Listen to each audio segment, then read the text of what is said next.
Lynchy, is it an odd time to have 4 days off, 9 days before the start of a season? No, I don't certainly think it isn't. It's been a nice opportunity for us to freshen up. Certainly the pre-season, we're continuing our program that we've been obviously running and doing for a number of weeks now. So it's not just play games and recover and then get up for another game. We're still training pretty hard. So it's been a good opportunity for us to mentally get away from the club, and we've still got a 10, 11 day build up until to round one, and then no more days off from them. But we had a program. We trained right through it. It's just get a bit of time to spend with the family and away from the club for a couple of days, which is nice. Where are you fitness-wise? You look as lean as I've ever seen you. How are you placed going into this year?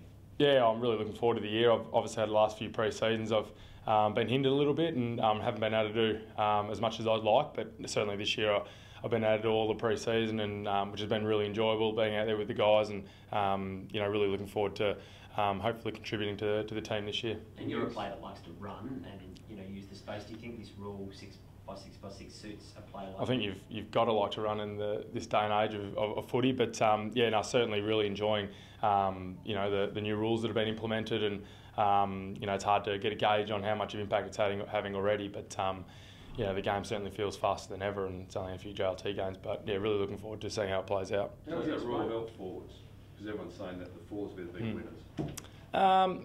I'm not too sure, but what I do know, we've got some terrific one-on-one players in our forward line in particular, and giving those guys opportunities to play one-on-one is always exciting, and we'll back those guys in. So in terms of our team, that's what we're something which might benefit us in that aspect. You look at Josh, Eddie, Tex, and those guys. I'll back those guys one-on-one against just about anybody. So that works to your favour, the Crows? I hope so, yeah.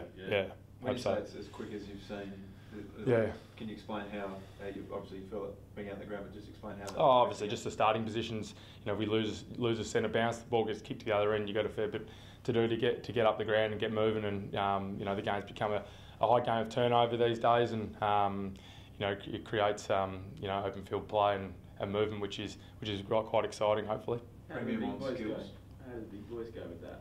The turnover and having to run quicker?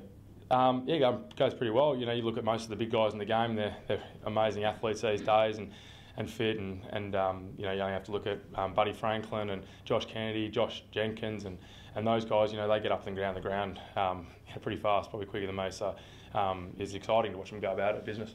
You work on any set plays sort of thing? Is there ways that the forwards can exploit how much space they're now given?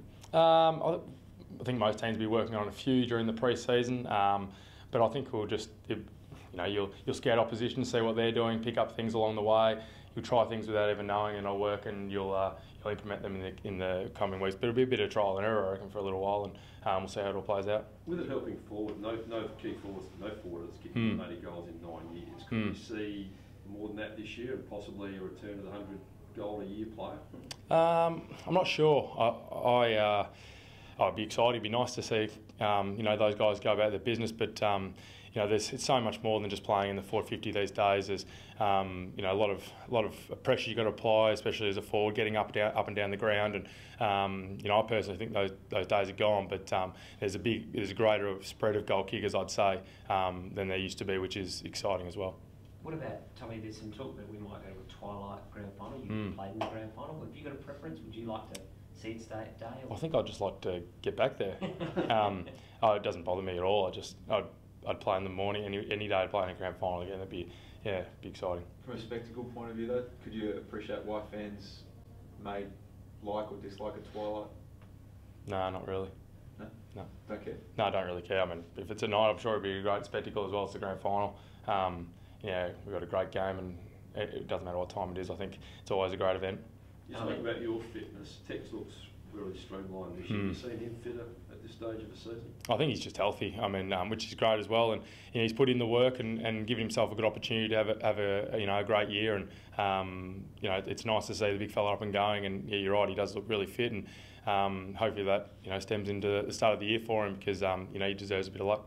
Can I ask you about, with a full pre-season, you personally having done a full pre-season, which you haven't done in the last few years, can you explain what difference that makes to you during a season, during the games?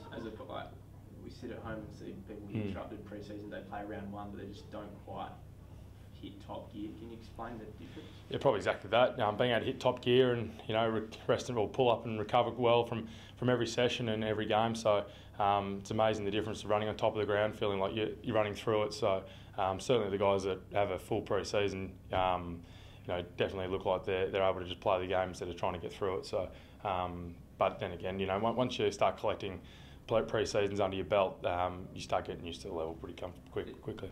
It is something that you feel though, that you feel the difference noticeably as a player. I think so. Yeah, I certainly do. But everyone's obviously different.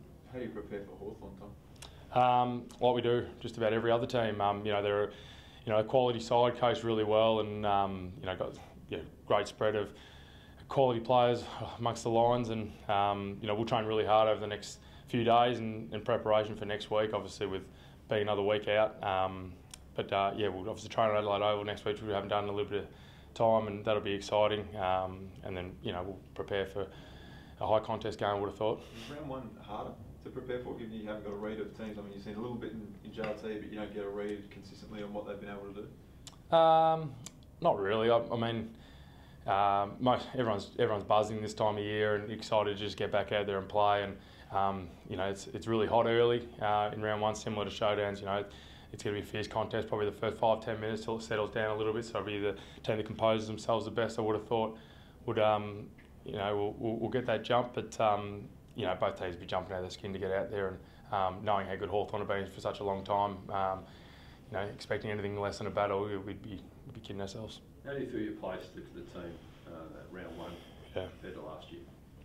Oh, yeah, really, really good. I think we're really healthy. The guys have enjoyed, the summer. We've put a lot of hard work in, and we're really in a confident space that, as most teams, just about every team would be at this time of the year. So, that's really exciting for the group, and we've got some real pressure for spots at the minute, which is challenging for the group as well.